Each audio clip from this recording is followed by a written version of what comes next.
வீட்டுல தாய் தகப்பனை பார்க்காதவன் ஊர்ல போய் அன்னதானம் பண்றது கொஞ்சம் கூட பொருந்தாது. முதல்ல வீட்டுல இருக்கிற தாய் தகப்பனுக்கு ஆதரவா இருங்க, அவங்களுக்கு அன்னம் கொடுங்க, அவங்களுக்கு இடமளிங்க. மீனால போய் முதியோர் இல்லத்துல போய் சேர்த்து வச்சுட்டு ஊர் பூரா கோயிலா போய் சாமியை கும்பிட்டுட்டு ஊர்ல இருக்கவனுக்கெல்லாம் வேஷம் போடுற மாதிரி அன்னதானம் கொடுத்துக்கிட்டு ஒரு விளம்பரத்துக்காக பண்றதுக்கெல்லாம் மொத்த பாவமும் அவங்க தலையில தான் சேரும். அதுதான் மொத்த கர்மா. ஒண்ணு தெரியுமா? ஒண்ணு சொல்லுவாங்கல்ல, அவன் செய்யற பாவத்தை அவன் தான் அனுபவிக்கணும். நாம நினைப்போம், எங்கடா இந்த படுறான், அவன் அவ்வளவு பாவம் பண்ணா, இந்த பாரு ஜாலியா வாழ்ந்தான் போயிட்டான் அப்படின்னு தான் நம்ம சொல்லுவோம். அதுதான் கிடையாது. அவன் இந்த பிறவியில போனாலும் மீண்டும் அதே குடும்பத்துல ஒரு வாரிசா அவன் பிறந்து அவன் செஞ்ச பாவத்தெல்லாம் அனுபவிக்கணும்ன்றதுதான் ஆகம விதி, தல விதி. இதுதான் நடந்துகிட்டு இருக்குது. அதனாலதான் அகத்தியர் போன்ற பெரிய முனிவர்கள்லாம் சொல்றாங்க, பாவம் செய்யாதிரு மனமே, பாவம் செய்யாதரா.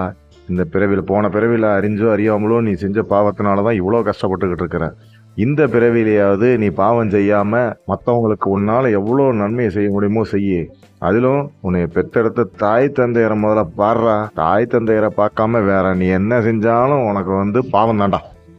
நன்றி நண்பர்களே. மீண்டும் இன்னொரு நிகழ்ச்சியில் உங்களை சந்திக்கிறேன். அதுவரையும் உங்களிடம் விடைபெறுவது உங்கள் கலக்கல் மச்சி சேனல். ஆதரவு தாரீர். நன்றி, வணக்கம்.